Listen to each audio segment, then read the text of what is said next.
Alhamdulillah, puji dan syukur kehadirat Allah Subhanahu wa Ta'ala atas nikmat kurnia yang diberikan kepada kita sangat banyak. Salawat beserta salam mudah-mudahan selalu dilimpahkan kepada junjungan Nabi kita Muhammad sallallahu alaihi wasallam, dengan harapan semoga nanti kita mendapat syafaat. Kekurangan-kekurangan kita yang masa hidup di dunia insya Allah akan mendapat syafaat darinya. Hadirin saudara, kesempatan yang singkat, mari sama-sama kita melihat ayat-ayat Allah buat seseorang yang masih berada di alam dunia. Di dalam surat Al-A'la yang berbunyi Qad aflaha man tazakka wa zakara asma rabbih fasalla. Allah mengatakan, menyampaikan kepada Rasulnya untuk diberikan khabar, peringatan dari beliau.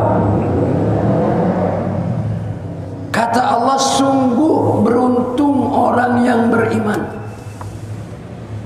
Sudah dia percaya bahwa Allah yang menciptakan dirinya, Allah yang mengasih rizkinya. Manusia hanya kekuatannya berusaha. Jadi saudara, kata Allah, beruntung orang yang telah mensucikan dirinya melalui permohonan ampun, mulai bertobat. Itu kata Allah, wa zakara asma rabbih fasalla. Yang kedua, orang yang sangat beruntung selalu dia mengingat kepada Allah. Nah, di samping dia melakukan sholat 5 waktu, hatinya selalu berzikir. Berzikir ini mengingat kepada Allah dengan mengucapkan mungkin tasbih, mungkin tahlil, mungkin takbir, dan seterusnya. Jadi kata Allah, sungguh beruntung orang-orang yang beriman dan orang yang mau membersihkan dirinya. Di ayat lain saudara, ada lagi ayat menyampaikan Qad aflaha man zakkaha, Qad aflaha man tazakka wa zakara asma wa shalla. Ada di ayat lain Allah menjelaskan sungguh beruntung pula orang yang memberikan dia, sungguh rugi seseorang yang selalu mengotori dirinya. Nah ini saudara, siang hari ini pemberian yang sangat besar buat diri kita atas panggilan muazzin. Siang hari kita tinggalkan kerjaan kita, ya, dengar azan panggilan Allah, kita datang ke masjid, kemudian kita sholat sunnah 2 rakaat, kemudian kita mungkin bertasbih, bertakbir dan beristighfar, dan terus kemudian kata Allah, beruntung orang yang selalu menyebut nama Tuhannya, fasalla, dan lalu dia dirikan sholat. Nih saudara, Jadi sholat selalu dibicarakan, disebut-sebut di dalam Al-Quran. Karena saudara, orang yang mendirikan sholat, orang yang berinfak, kata Allah di surat Baqarah, apa kata surat Baqarah? Ulaika ala hudam mir rabbihim wa ulaika humul muflihun. Kata ayat surat Baqarah, merekalah beruntung orang yang mendapat hidayat, mendapat taufik dari Allah, beruntung. Apa beruntungan dia? Pertama, innal ladzina, yang pertama kata Allah, alladzina yu'minuna bil ghaib wa yuqimuna shalah wa mimma razaqnahum yunfiqun. Kata Allah, orang itu berbahagia yang mendapat petunjuk dari Allah, dibukakan hatinya. Orang terbuka hatinya kalau orang mau mencari. Orang bisa berbuat baik kalau dia ada niat hati untuk berbuat baik. Hidayat sudah ada, petunjuk sudah ada. Bisa nggak kita mau cari? Itu bisa ditemukan. Allazina yu'minuna bil ghaib. Setelah dia percaya adanya Allah, Allah yang menciptakan bumi, menciptakan langit, segala-galanya yang ada di sini, itu semua ciptaan Allah. Kemudian yang kedua kata Allah, wa yuqimunas shalah. Mereka beruntung, berbahagia yang mendirikan sholat.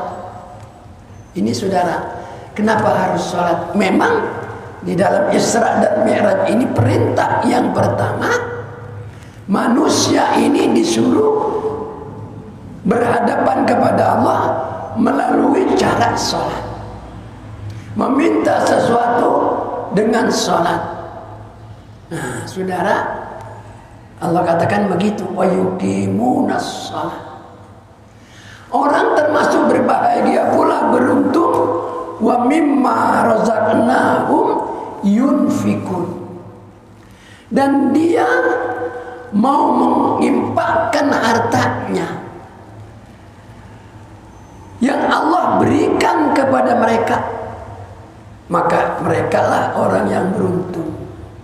Kalau nggak ada hidayat, nggak ada petunjuk dari Allah, kalau nggak ada sinarnya iman, kita semua nih nggak ada di sini. Kita masih di jalan, masih urusan dunia, urusan pekerjaan. Tapi karena ada hudal muttaqin, ada petunjuk buat orang yang sudah ditanamkan imannya, ketakwaannya kepada Allah.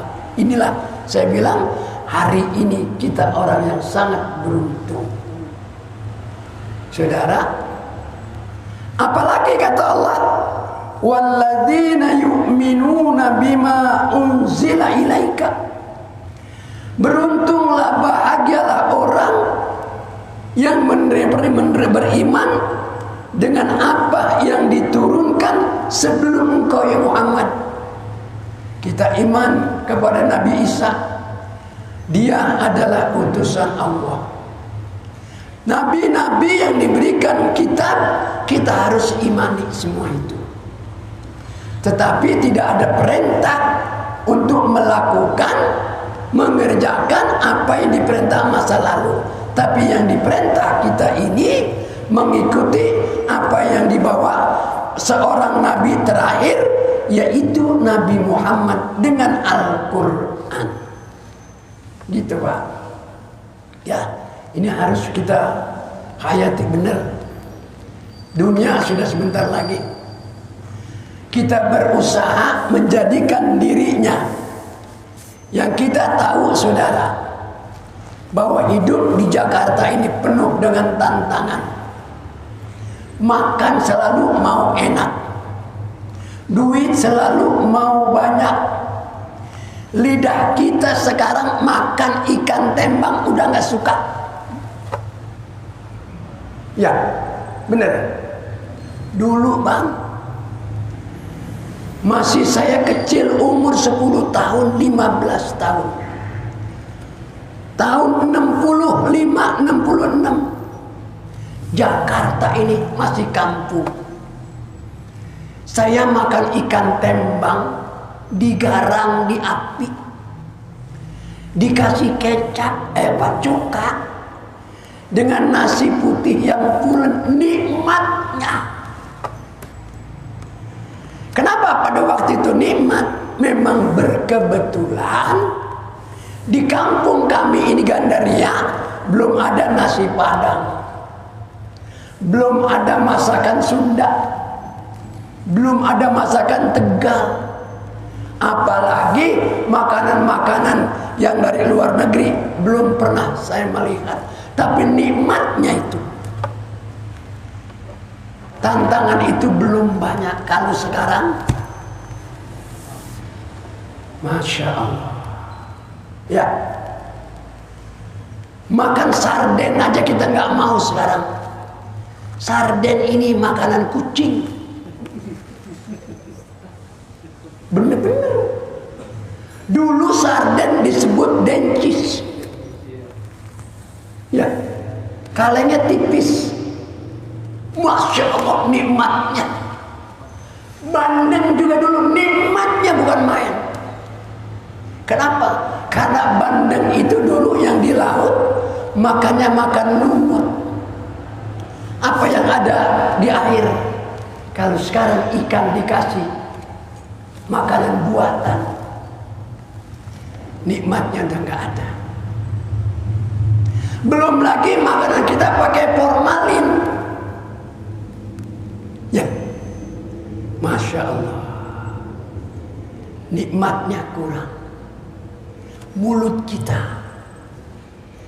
Tetapi saudara, sekalipun keadaan sekarang, suasana yang kurang baik, kalau iman kita hidup, insya Allah kita tidak akan terjerumus. Maka semboyan kita bersama, jadilah ikan di laut. Ya, air laut asin nggak? Asin. Ikannya asin nggak? Hebat kan? Air laut asin, tapi ikan kok nggak asin? Kenapa itu? Karena ikan yang ada di dalam air laut itu hidup. Kalau dia mati, asin. Coba angkat ikan di laut, taruh di garam, asin nggak? Asin. Nah, kita sekarang hidup di dunia ini, sekarang di Jakarta, tantangan yang begitu besar. Makan maunya enak, Indomie udah nggak enak, maunya makan fried chicken, makanan bule, Indofood, apalagi yang makanan? Hamburger, amuba, kita dulu nggak kenal tuh. Masya Allah. Makanan dari Australia, makanan dari Jepang, makan ikan mentah. Orang sudah bertambah banyak, mendekatan kepada Allah sudah kurang. Jadi manusia tambah banyak pikiran dunia mengejar. Sholat hanya sekedar sholat. Habis sholat buru-buru, saya mau kerja, mau nagih. Padahal belum tentu tagihan kita itu dapat. Kenapa tidak kita duduk dulu? Kenapa kita tidak berdoa dulu? Ya Allah, aku telah sholat, aku mau keluar sekarang. Bukakan pintu rezekimu buat kami, ya Allah. Itu melakukan itu alangkah lebih baik dibandingkan assalamualaikum, assalamualaikum, Allahumma lantas jalan. Kenapa tidak? Mestinya kita bisa mengatur diri kita, berusaha kita. Habis sholat mendoakan pribadi, mendoakan ayah kita, doakan ibu kita, Doakan saudara-saudara kita, tetangga baik yang masih hidup, baik yang sudah mati. Kenapa kita tidak kok tergesa-gesa? Padahal rezeki udah diatur oleh Allah. Kalau kita ini iman kita nggak hidup, asin kita udah hanya sekedar sholat. Kita kepengen inna sholata tanha anil fahsya'i wal munkar. Kepengen kita melakukan sholat ini bisa kita jauhkan perkara keji, perkara munkar. Ya, sholat yang baik kita nggak bergurau, sholat yang baik nggak bercanda kepada perempuan. Kan di TV-TV banyak tuh sholat ya, umroh, haji, bercanda, pegang bini orang, tabuk bini orang, peluk bini orang. Sholatnya berarti tidak membawa faedah. Ya. Kalau sholat berfaedah, dia akan menjauhkan, tidak korupsi. Betul. Dia mau berjuang dengan agama, karena Allah bilang sholat itu akan menjauhkan perkara yang aku larang. Tapi mengapa kita masih nyolong? Kita sekarang cinta ulama, cinta kiai, cinta habaib. Kadang-kadang usaha kita yang tidak diridai oleh Allah. Berapa banyak? Betul. Udah cukup waktunya. 12:30 kita berhenti. Gak usah panjang-panjang. Sedikit kita ngobrol. Kalau kita hayati, kita renungkan ayat ini.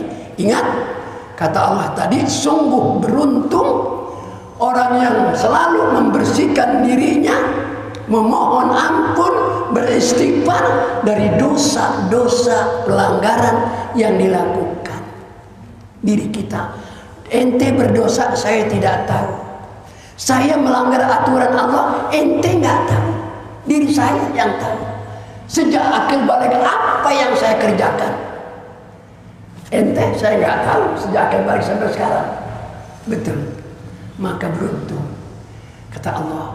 Dan dia dirikan sholat, ditambah sholat itu dengan sholat berjamaah.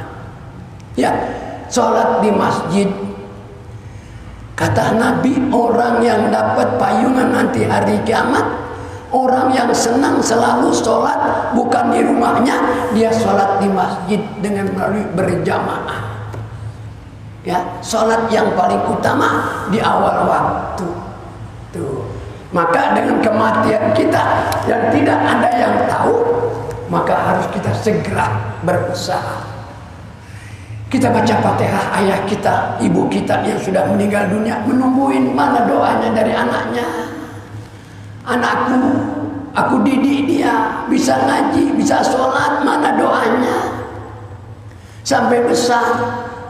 Maka hari ini kita berdoa. Kepada buat orang tua kita, berdoa kepada Allah agar ayah ibu kita, ya Allah, kesalahannya dimaafkan oleh Allah, dan yang baik pernah dikerjain Allah terima, dan Allah haramkan jasadnya dari api neraka. Allah jadikan kuburnya taman surga. Kita yang masih hidup, mudah-mudahan mati kita dalam husnul khatimah, diterima puasa kita. Anak cucu kita yang kita tinggalkan nanti menjadi orang yang saleh, berbakti kepada Allah, cinta kepada Allah, cinta kedua orang tua. Mudah-mudahan keluar dari sini Allah sudah bebaskan dosa kita tadi di jalan raya. Mata kita bermaksiat, hati kita bermaksiat, mudah-mudahan Allah ampuni. Al-Fatihah.